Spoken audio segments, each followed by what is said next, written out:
Graça e paz, tudo bom com vocês? Pois é, vamos continuar estudando a lição hoje, quarta-feira, um fruto essencial do amor.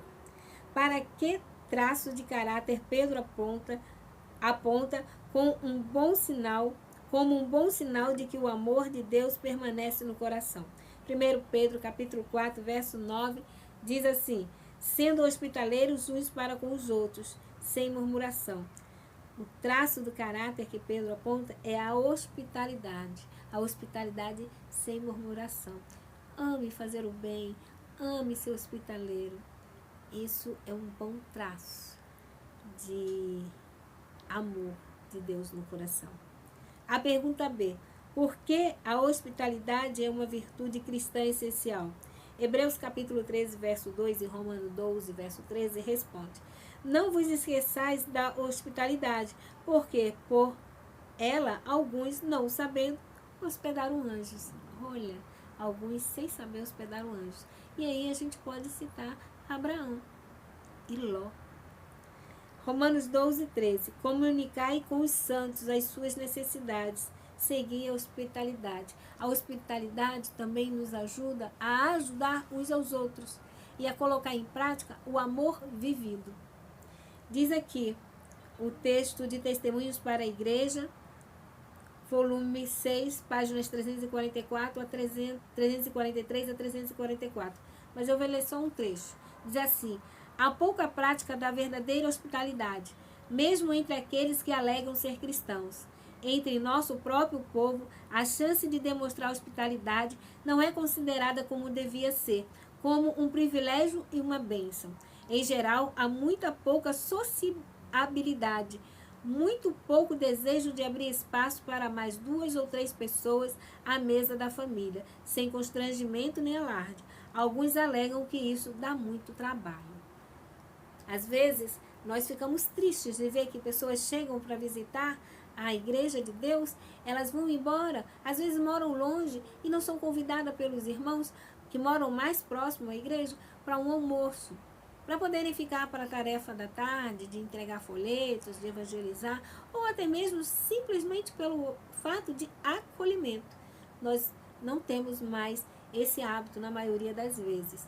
Que nós possamos pôr em prática. Se moramos próximos da igreja, chamar os nossos irmãos que moram longe, que vão demorar a chegar às suas casas para o almoço, para poder estar com suas famílias, vamos chamá-los para o almoço conosco, vamos chamá-los para o trabalho da tarde, vamos chamá-los para fazer visita na casa de outros irmãos e mais tarde eles seguirão para suas casas, felizes de terem passado o sábado com a família de Deus. Amém?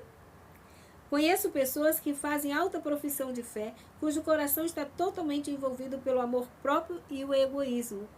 Elas têm pensado e vivido para si mesma ao longo de toda a vida, fazer um sacrifício para abençoar outros, colocar-se em desvantagem para ajudar os semelhantes e está fora de cogitação para elas.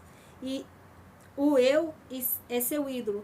Preciosas semanas, meses e anos passam para a eternidade sem ter registro algum no céu de atos de bondade, de sacrifício pelo bem dos outros, de tentativas de alimentar os famintos, de vestir os nus ou acolher o estrangeiro. Dispensa comentário. Pergunta C. Que hospitalidade superficial e falsa muitas famílias cristãs têm praticado? Olha que pergunta interessante. Jó capítulo 1, verso 4, 2 Reis capítulo 20, versos 13 e 15 respondem a essa pergunta. Jó diz assim: e iam seus filhos à casa uns dos outros e faziam banquetes, cada um por sua vez, e mandavam convidar as suas 3 irmãs a comerem e a beberem com eles. Era uma hospitalidade só entre família, né? Conveniente. A minha família eu chamo para poder dividir o pão, né? Para sociabilizar. Só a minha família. 2 Reis 20, capítulo 20, verso 13 e 15 diz assim: e Ezequias lhe deu ouvidos e lhe mostrou toda a casa do seu tesouro, a prata, o ouro, as especiarias e os melhores ungüentos, e a sua casa de armas e tudo quanto se achou no seu tesouro. Coisa nenhuma houve que não lhe mostrasse, nem em sua casa, nem em todo o seu domínio. Então o profeta Isaías veio ao rei Ezequias, ele disse: que disseram aqueles homens? E de onde vieram a ti? Disse Ezequias: vieram de um país muito remoto, de Babilônia. E disse ele: que viram em tua casa? E disse Ezequias: tudo quanto há em minha casa viram, coisa nenhuma há nos meus tesouros que eu não lhes mostrasse. Aí é uma hospitalidade para se exibir, para aparecer, para mostrar. Eu tenho, sabe? Eu tenho, eu possuo, eu posso. Foi o que o rei Ezequias fez. É uma hospitalidade também superficial e falsa.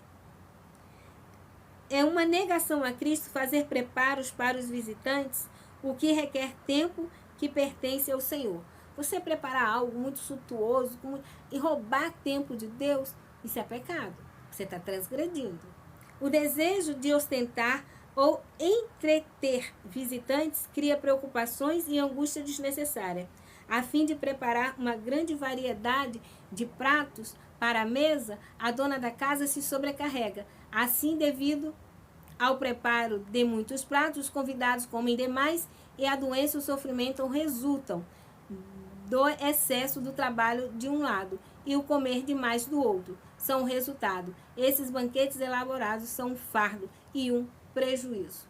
Quando você quiser ser hospitaleiro, hospede com simplicidade, com amor. Dê o que você tem de melhor, mas o de melhor do seu coração. Faça um alimento que seja gostoso, mas que seja simples. Que a pessoa sinta-se em casa. Que ela não se sinta desconfortável com tanta pompa e circunstância, mas que ela se sinta uma pessoa da sua família. Ela se sinta como se estivesse na sua própria casa. E ela possa retribuir a sua gentileza, mesmo que ela não tenha muito para oferecer. Que Deus nos abençoe. Eu aguardo vocês amanhã, permitindo Deus, para o nosso próximo encontro. Até lá!